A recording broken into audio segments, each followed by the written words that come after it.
கணியத்திற்குரிய சகோதர பெரியவர்களே, ஒண்ணுமில்ல, இந்த மகளால நான் 18 வருஷமா இருக்கிறேன், எல்லாருக்கும் தெரியும். 2007 இருந்து இருக்கிறோம், இமாமா இருக்கிறோம் இல்லையா? என் மீது பிரியம் கொண்ட மக்கள் தான் நீங்க எல்லாருமே. எல்லாருமே இந்த மஹல்லாவில் இருக்கக்கூடிய எல்லோருமே என் மீது பிரியம் வைத்திருக்கிறீர்கள், எனக்காக துஆவும் செய்றீங்க. மட்டுமல்ல, எம்கேபி நகர்ல இருந்து பல பேர் வந்து உட்கார்ந்து இருக்கிறாங்க. அந்த முகமதியா மஸ்ஜித்ல உள்ளவங்க நிறைய பேர் இருக்கிறாங்க, இந்த இதுல இருக்கிறாங்க.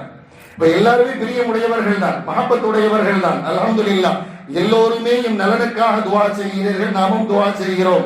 அதே நேரத்திலே ஆனா இங்க எங்க மஹல்லால ஒரு 3 அல்லது 4 பேர், நான் எது தயங்க மாட்டேன், நான் பயப்படுவது அல்லாஹ் மட்டும்தான். ஒரு 3 அல்லது 4 பேர் நான் இந்த பள்ளிவாசல்ல இமாமா இருக்க கூடாதுன்னு சொல்லி எவ்வளவு பெரிய சூழ்ச்சி செய்யறாங்க தெரியுமா உங்களுக்கு? எவ்வளவு பெரிய சதிகார வேலைகள் செய்கிறார்கள் தெரியுமா? நேருக்கு நேர செஞ்சா ஒண்ணும் பிரச்சனை இல்லை, நாம பதில் சொல்லுவோம், நாம பேசுவோம். ஆனா எப்படி பின்னால வந்து குழி தோன்றது?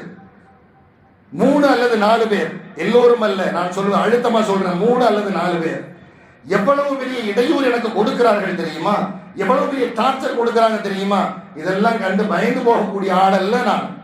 ஏனென்றால் என்னுடைய உஸ்தாதினுடைய துஆ எனக்கு பாதுகாப்பாக இருக்கிறது, என்னை பெற்ற பெற்றோர்களின் துஆ உண்டு, நான் அல்லாஹ்வை நம்பி வாழக்கூடியவன். எங்கள் எல்லோரும் அப்படித்தான், மாற்று கருத்து இல்லை.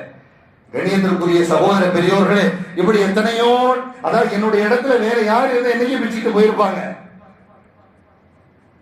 கணியத்திற்குரிய நல்ல அந்த 3 அல்லது 4 பேர்கிட்ட எனக்கு எந்த தொடர்பும் கிடையாது. அவங்களுடைய செயல் எனக்கு பிடிக்கல, நான் விலகி இருக்கிறேன், அவ்வளவுதான் இல்லையா? அவ்வளவு முடிஞ்சு போச்சு. ஆனால் எவ்வளவு பெரிய டார்ச்சர்! நான் சொன்னேன்னு சொன்ன நீங்க ஆச்சரியப்படுவீங்க. அது ஒரு புறம் இருக்கட்டும், நான் உதாரணத்திற்கு சொல்ல வருகிறேன். நல்லோர்களே, இதையெல்லாம் மீறி இப்படியெல்லாம் எனக்கு மறைமுகமாக அப்படி இப்படின்னு சில பேச்சுவார்த்தைகள் வருகிறது என்று நான் சரி போனா போகுது அப்படின்னு அங்கிருந்து நின்றுட்டேன்னு வைங்க, நான் கவலைப்படுவேனா? கவலைப்பட மாட்டேன். ஏன்? இந்த ஹதீஸ் எங்களுக்கு தெரியும்.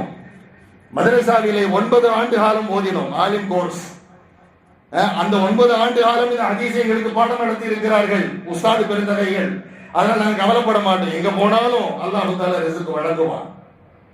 காசை நம்பியோ பணத்தை நம்பி இந்த மஸ்ஜித்ல நான் இமாமா இருக்கும் பொழுது 2 பள்ளியினுடைய நிர்வாகிகள் நம்முடைய பள்ளிக்கே வந்து நீ வலுக்கட்டாயமாக கூப்பிட்டதும் உண்டு, மக்கள் எல்லாம் தடுத்ததும் உண்டு. அந்த நிகழ்வு எல்லாம் இருக்குது.